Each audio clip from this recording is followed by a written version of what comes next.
We're given an algebraic expression, to factorize. Now, look closely at it.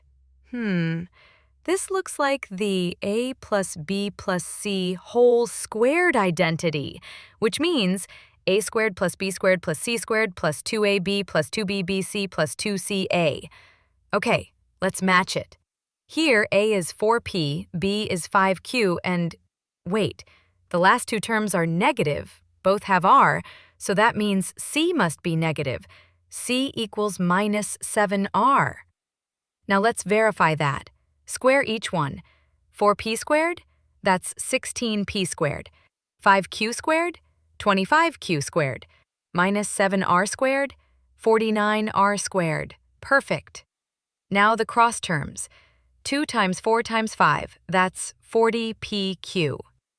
Next, 2 times 5 times minus 7, minus 70qr. And finally, 2 times minus 7 times 4, minus 56rp. Everything matches, so the factorized form is 4p plus 5q minus 7r squared. Nice and clean.